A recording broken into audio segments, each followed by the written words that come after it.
doctor Miguel Ángel Candanedo, secretario general de la Universidad de Panamá,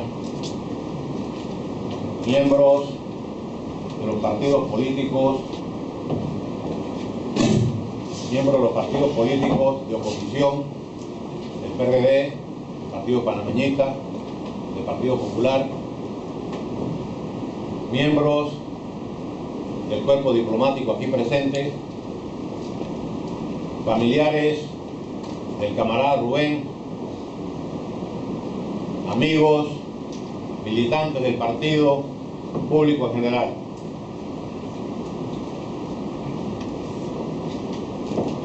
En nombre de la dirección del partido, me ha correspondido referirme a lo que ha significado para nuestro partido la vida y la militancia de nuestro querido y respetado camarada Rubén Darío Sousa Batista. El camarada Rubén cumplió 90 años de vida el 25 de septiembre del presente año. Entró en las filas de la juventud del partido cuando tenía apenas 20 años, en 1943, en plena guerra antifascista, y asume la dirección del partido en el tercer congreso del Partido del Pueblo en 1951. Lo que significa, compañeros y estimados amigos, que el camarada Rubén, a la vez que ha cumplido los 90 años de edad, cumple también 70 años continuos de militancia comunista y 62 años al frente de la dirección del partido. Como podemos apreciar, la vida de Rubén ha estado marcada por su militancia revolucionaria. Siempre en la primera trinchera, enfrentando al adversario de clase. Unas veces en condiciones de legalidad y la mayoría de las veces en cerrada clandestinidad, o desde la cárcel, o desde distantes países, producto de las deportaciones, sufriendo el cerco económico y la persecución.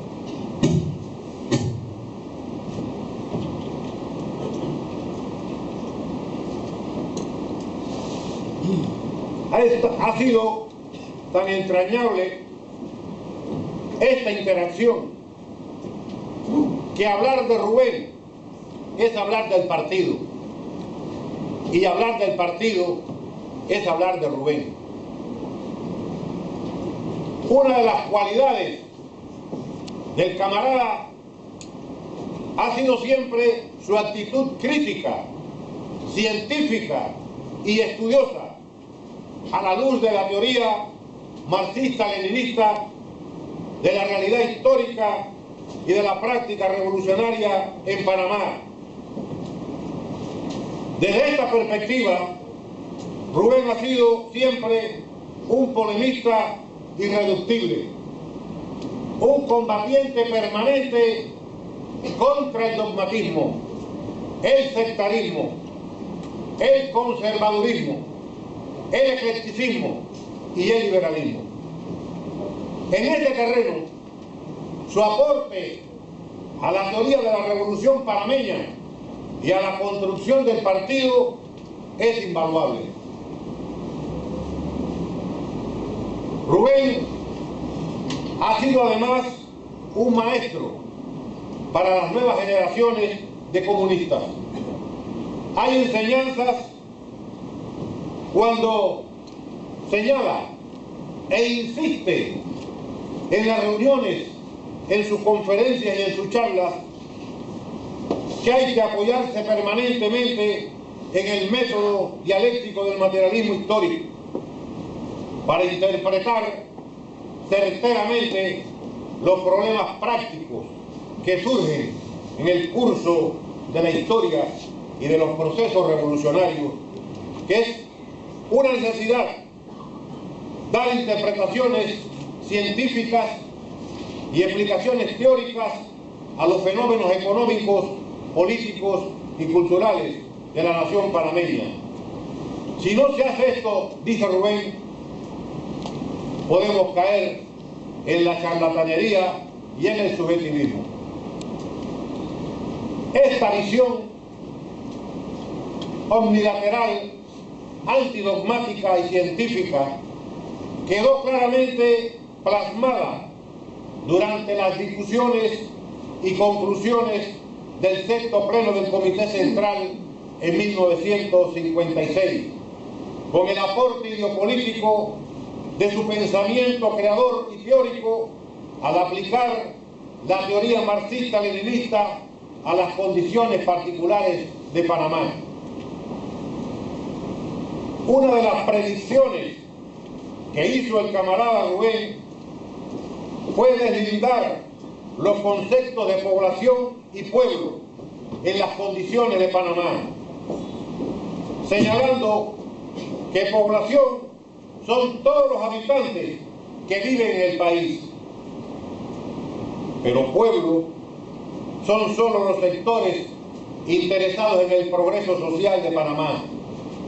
Decanta estos dos conceptos diferenciando lo que es el factor de masa y el factor de fuerza de los cambios.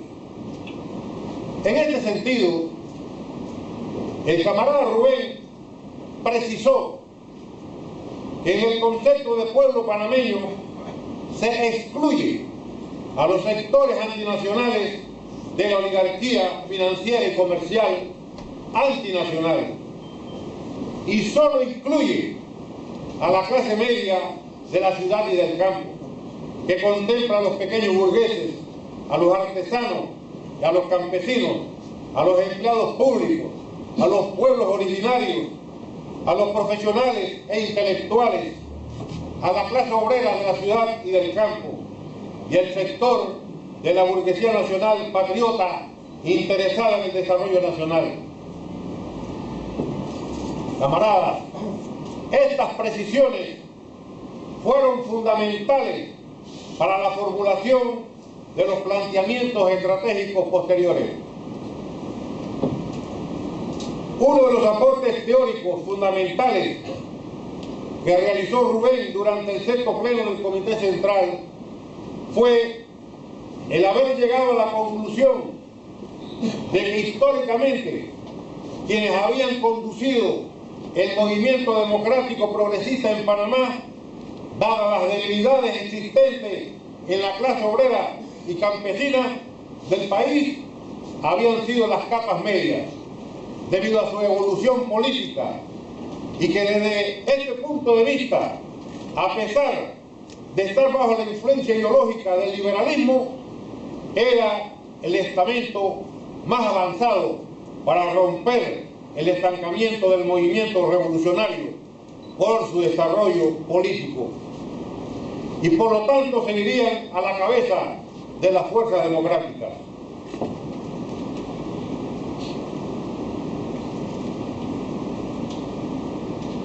Rubén señaló atinadamente que habían sectores avanzados de estas capas que estaban en posición de dirigir el movimiento democrático y limpiarlo de la influencia ideológica liberal, sacándolo así de la postración en que se encontraba ante una clase dominante y agonizante.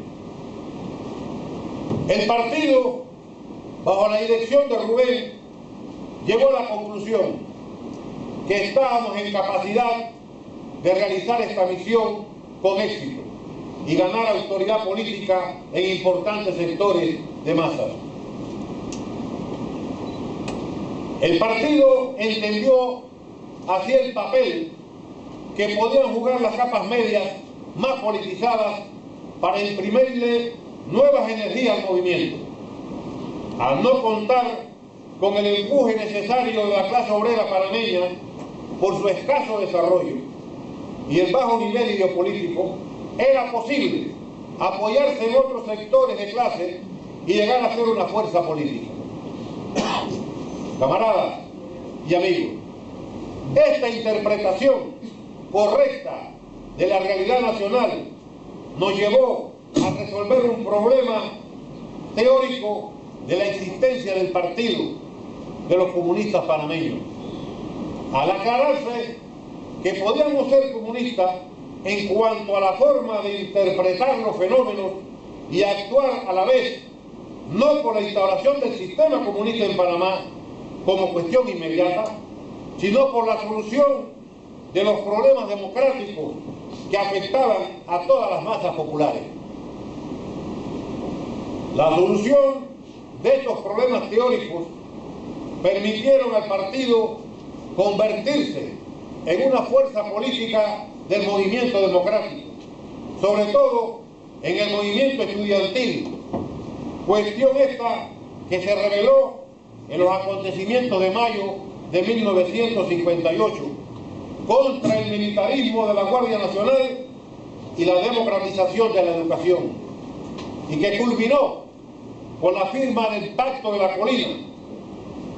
El triunfo de este movimiento consolidó a las fuerzas progresistas antioligárquicas y abrió paso, sin duda, a la insurrección popular del 9 de enero, correspondiéndole a nuestro partido dirigir ese gran movimiento patriótico y antiimperialista que reduce a la quiebra a la corriente reformista para poner sobre el tapete una nueva negociación con los Estados Unidos, donde se exigió la abrogación del Tratado Jaimoró-Varila y la negociación de uno nuevo, que liquidara el estatus colonialista de la zona del canal. Esto indudablemente impactó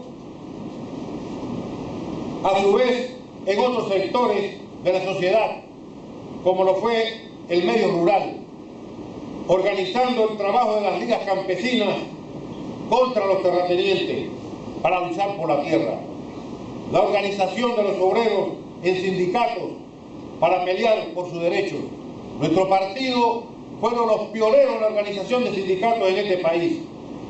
El partido ha sido, desde este ángulo, un maestro para el movimiento popular y democrático, ayudando a adquirir una conciencia de clase para sí y pasar a la organización para luchar por los derechos democráticos y la liberación nacional, con la cual ha prestado un servicio invaluable a la sociedad panameña. En 1962 se realiza el 9º pleno del Comité Central de nuestro partido, bajo la conducción y orientación teórica del camarada Rubén. En este pleno se definen con claridad aspectos fundamentales del carácter de nuestra revolución. Se señaló que la revolución que Panamá necesitaba en estos momentos era antifeudal y antiimperialista en cuanto a sus objetivos, y que estos objetivos, por las circunstancias que se desarrollaban en esos momentos, no podían cumplirse de un solo golpe en la fase por la que transita el desarrollo histórico nacional, debido a que la intensidad de la contradicción que existe entre el pueblo y el imperialismo y la contradicción entre el pueblo y la oligarquía tenían distintos niveles de maduración.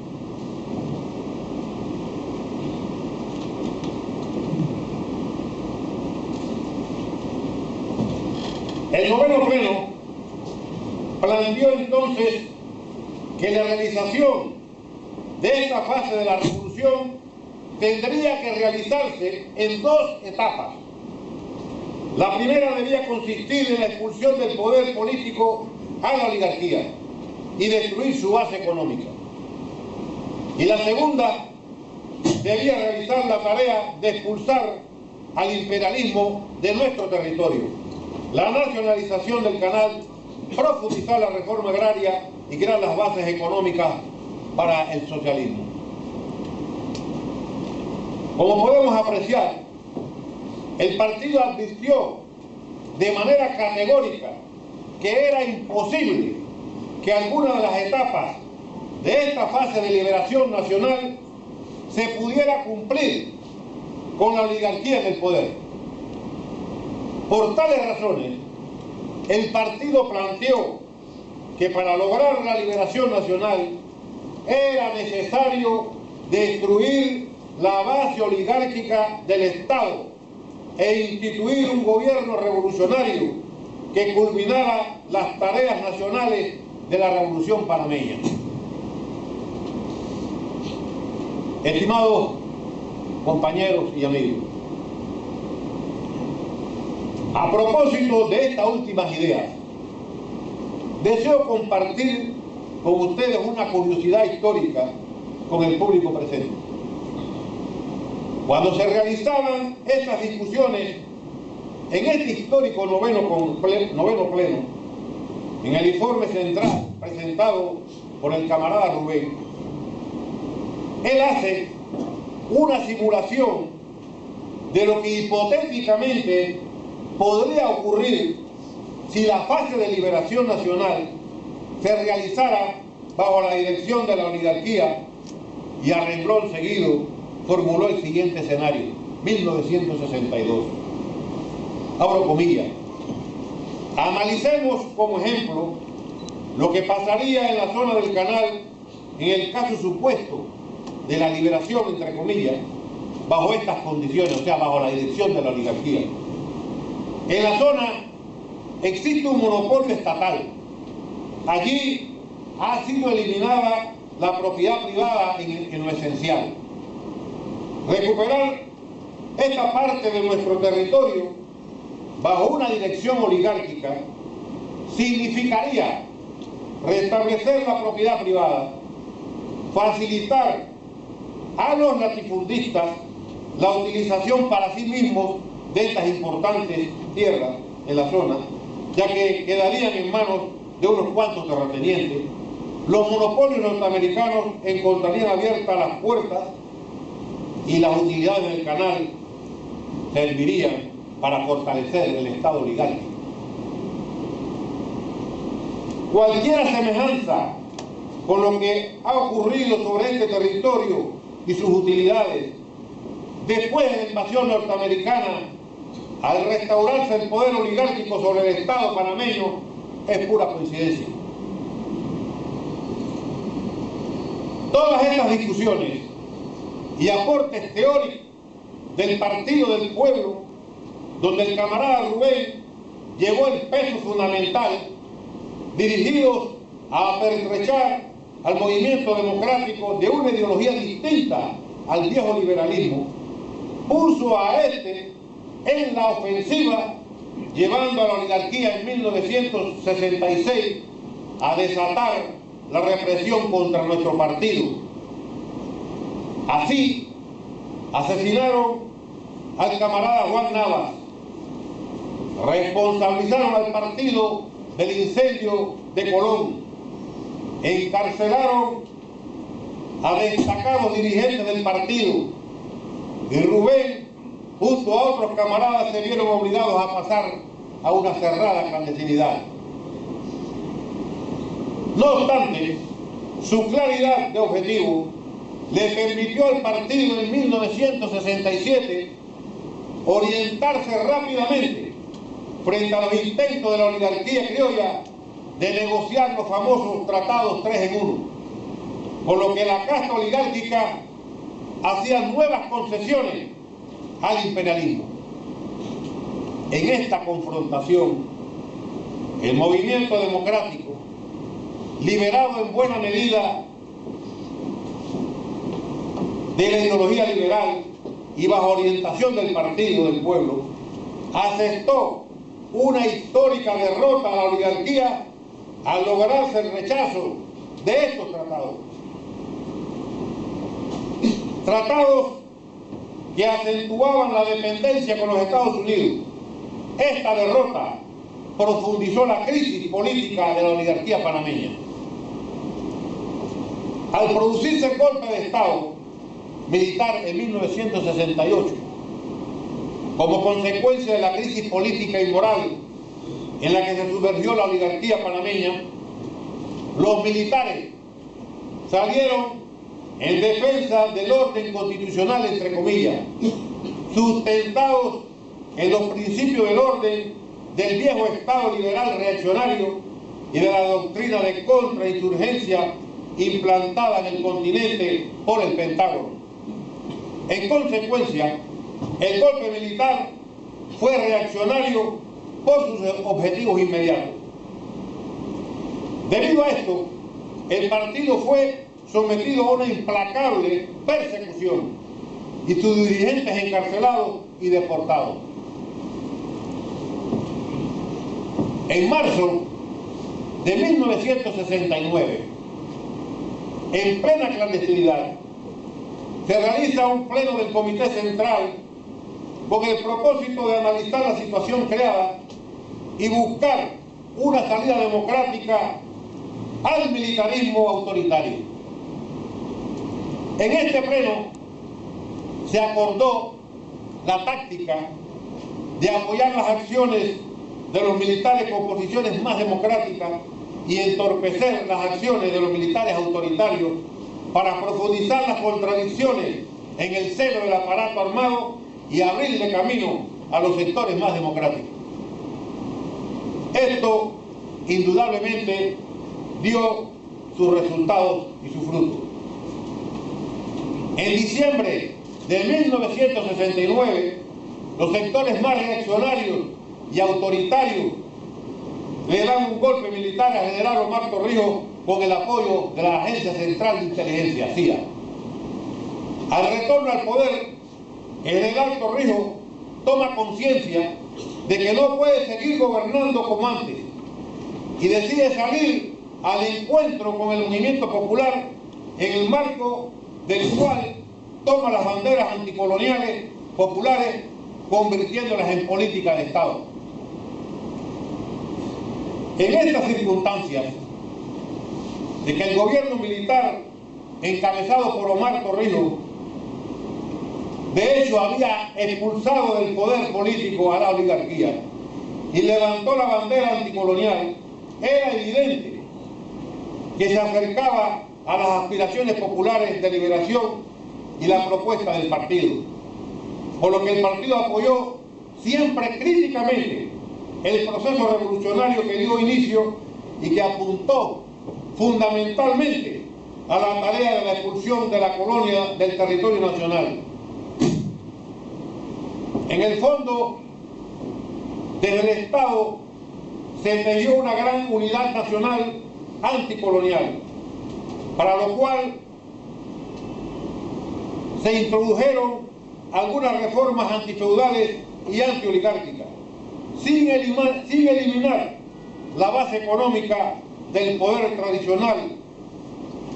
Estas fueron las circunstancias objetivas que dieron y determinaron la política de colaboración entre el Partido del Pueblo y el gobierno militar encabezado por Omar Torrijos. La posición del partido frente a esta situación respondió a una posición de principio debidamente documentada en nuestros plenos y no a un cálculo oportunista de acomodo circunstancial como plantean algunos grupos de izquierda.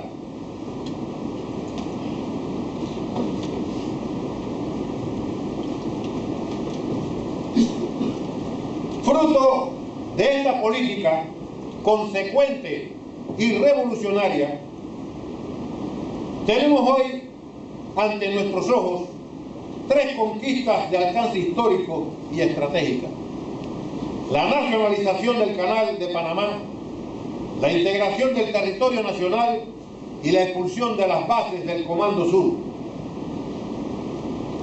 Sin embargo, en el desarrollo del programa anticolonial que se propuso el gobierno encabezado por Omar Torrijos, quedaron tareas pendientes de las 2 etapas que había formulado el partido en el 9º pleno. La de la limpieza del poder oligárquico, hoy plutocrático, y la de la liquidación neocolonial, lo que obliga a nuestro partido a formular una 3ª etapa para culminar la fase de liberación nacional. Camaradas, amigos, es en este trance que estamos señalando, histórico, que se produce la infame invasión del ejército norteamericano sobre nuestro país para impedir la profundización del proceso de liberación nacional y restaurar el poder oligárquico.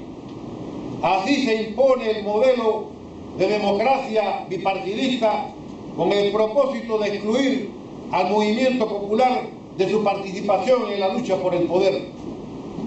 Se establece una democracia donde el pueblo vota pero no manda.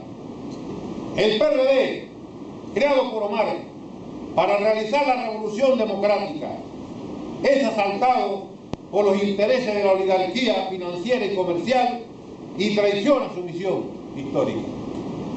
Igual que las consideraciones que se hicieron en 1962,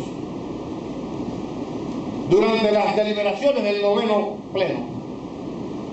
No es hoy posible cumplir las tareas de esta 3ª etapa que hemos descrito con un Estado caduco, antidemocrático y un gobierno en manos de la oligarquía financiera, de los mafiosos y de los tránsfugas.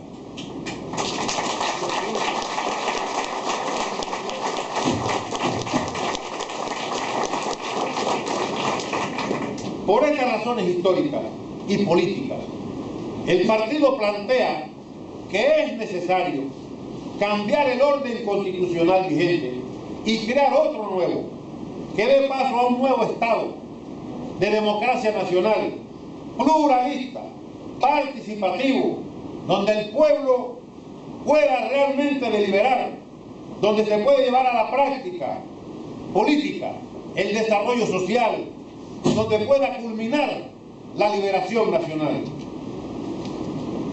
Respetados compañeros y amigos, por eso estamos empeñados,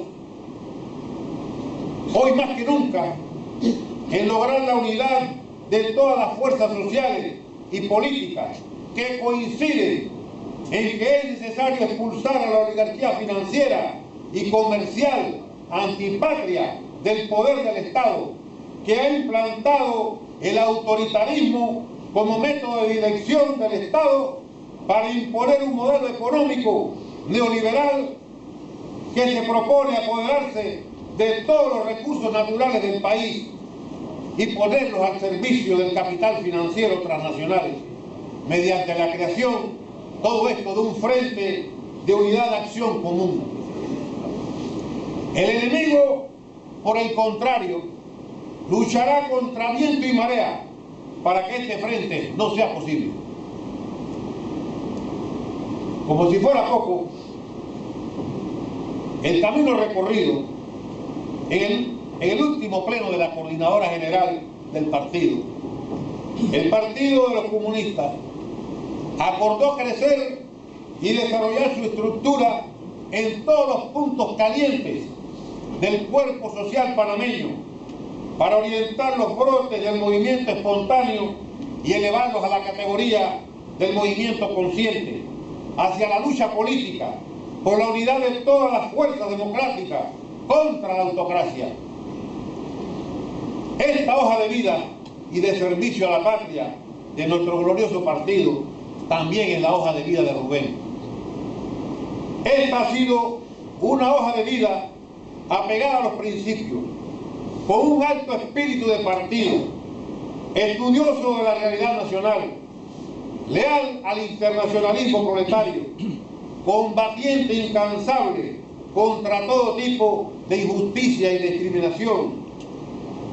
Hoy, en medio de este acto de celebración de sus 90 años, en presencia de sus familiares, de numerosos cuadros y militantes del partido y de una amplia gama de amigos y simpatizantes de nuestra causa, puedo decir, a nombre de la dirección y de todo el partido, que juramos seguir su indoblegable ejemplo. ¡Salud, camaradas, güey!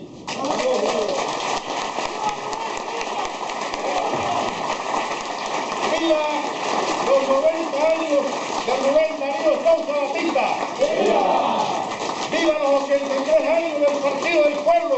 ¡Viva! ¡Viva el marxismo-leninismo! ¡Viva! ¡Viva la unidad de todas las fuerzas democráticas y populares! ¡Viva! ¡Abajo la autocracia oligárquica de Ricardo Martinelli! Muchas gracias.